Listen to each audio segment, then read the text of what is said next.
The Raptors head to Miami to take on the Kyle Lowry-less Miami Heat. And it's funny, actually, I just saw it too long ago. Shout out to my boy Rob for finding this on Twitter. Kyle Lowry was at the Eagles game in Philly. Those were the personal reasons of not playing today's game. And if that's not an excuse to not play his brothers, I don't know what is. But either way, the Raptors dropped this one in Miami 104-99. A tough one in Miami, and the Raptors fall down to 21-20 on the season. But I can't be mad with these guys. They played their damn hearts out from minute 1 to minute 48. It's just getting really difficult to watch 6 guys play 35 plus minutes a night. You know, and watching Fred play 40 again, and it's really hard to watch because you're just running these guys right through the ground. Now, it is what it is. You got to do it because no one else is going to help your team win on this squad right now. No one has made an impact, especially off the bench. Let's start with the first quarter. The Raptors, they come out with a good stretch. They come out with a really good first quarter, and they win it 30-27. However, it's a one-possession game after one quarter of play. You got to keep going, but you won the quarter no matter what. Second quarter, Raptors offense starts getting sluggish. Their defense lapses a bit. They go on a couple big runs, and they win the quarter 31-21, and the Raptors are down now 7 at the break. I believe it was like 58-51 or something like that at the break. Not where you want to be.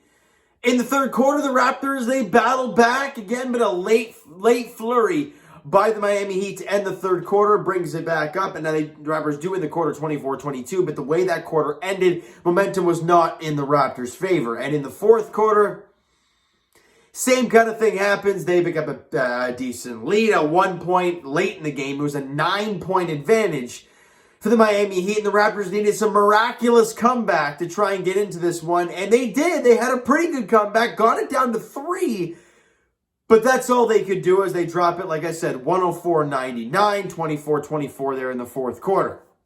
Lots of great things you can talk about in this game. The fact that Scottie Barnes showed a lot more energy today, including steamrolling a Miami Heat fan after the throwdown. Him, Caleb Martin. I don't think Tyler Hero ended on the pile as well, but at least him and Caleb Martin. If you listen to the Raptors broadcast, Matt Devlin and Amy Audibert were really looking for that flagrant, maybe even ejection from Caleb Martin with the elbow on the back of Scottie. I understand it. You got to think about it in the heat of the moment, right? Not even the heat. You're going up there for the block. You come down. The guy's literally right on top of you. You're going to put something up to brace, right?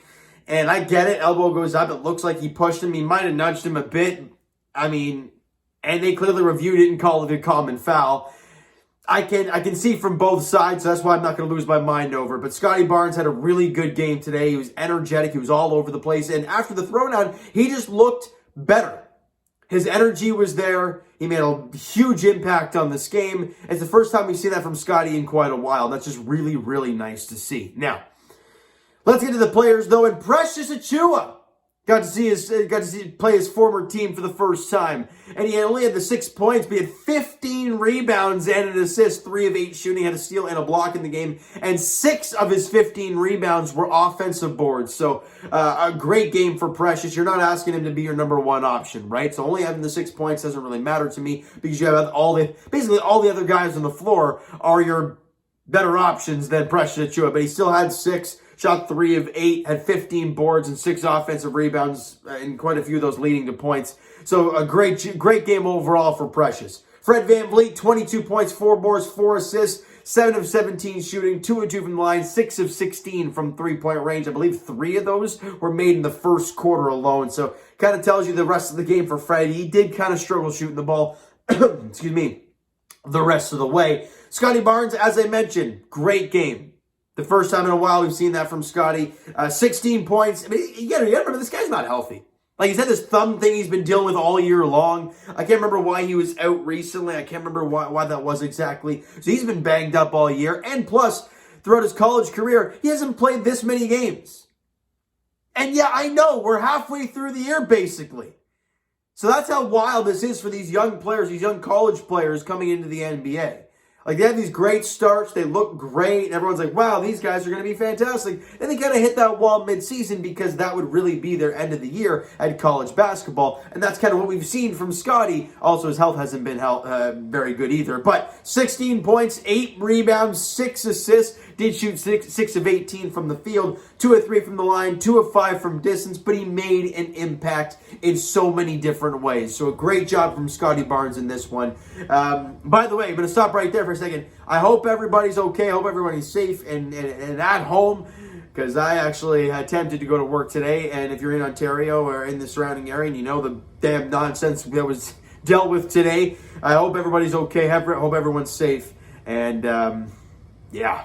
That was a wild one in Ontario today. No doubt about that. Everyone's down in damn Miami, Florida, in like 20-degree weather, sunshine. And anyways, back to the game. OG Anunoby, 14 points, couple boards, couple assists. Did shoot 5 of 14 from the field, 1 of 3 from the free throw line, 3 of 8 from distance, had a steal on the block. I really felt like today OG was forcing a lot of shots, trying to back himself into the paint, and when it wasn't there, he was still trying to push it. Couple plays, and then he falls down, and it's just like, OG, that wasn't pretty.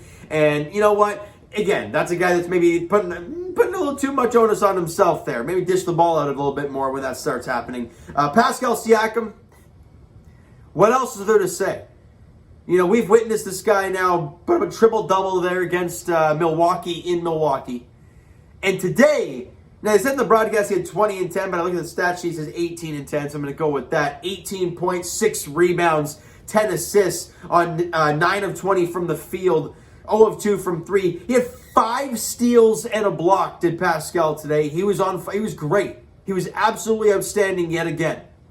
And people really kind of stopped harping on this guy. I think that's stopped, at least for the time being. But Pascal Siakam putting a lot of the haters to sleep. And they're very, very quiet right now because those are the guys that were asking to trade him. He's garbage. Trade him. And now that he's playing outstanding basketball, either they're quiet or they're praising him left and right. So it is what it is. Enjoy it because Pascal is playing some phenomenal ball and his facilitating is outstanding. And I said in previous videos that him dishing out the ball the way he has, it's making them play off the ball a bit, right? When he gets it, you can double him. But the way he's passing the ball, you got to respect that as well. And that's where his game has expanded, at least since coming back from this COVID list. I don't know if it's switched something on in his head. I don't know, but he's been phenomenal. Chris Boucher off the bench, incredible. Absolutely incredible. Gave you a double-double in the game, 23 and 10. Had 6 offensive boards as well.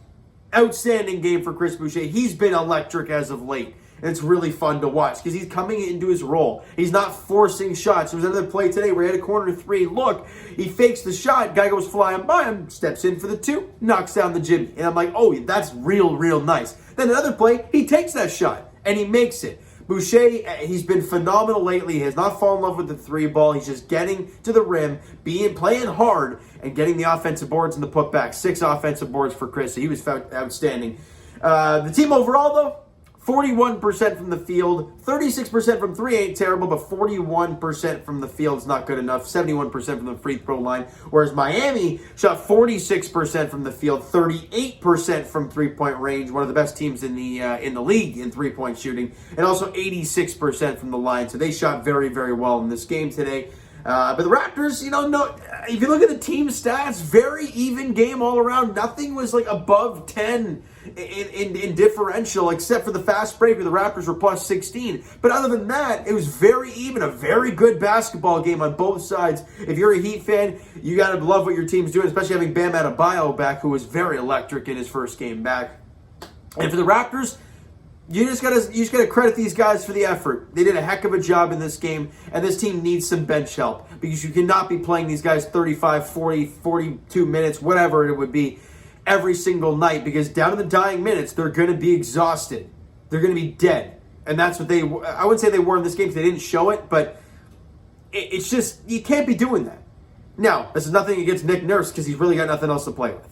All right. The next game for the Toronto Raptors, though, is on Wednesday as they head to Dallas to take on Luka Doncic and the Dallas Mavericks. It's an 8:30 tip-off there. Boys are going to get back into the win column after tonight's tough loss in Miami. All right. So, you know what, guys? That is going to do it for this one. If you enjoyed the video and did not, well, you enjoyed the game overall but didn't enjoy the ending to this game, smack the like button. Do appreciate that. Hit the subscribe button if you haven't already. Comment down below. Thoughts on the video, thoughts on the game, what you like, what you not like from today's game today for the Toronto Raptors. The Twitter link is down below, so follow up, send me a DM to that great stuff. The Instagram link is also down below, so follow up there if you guys have not done so already. There we go.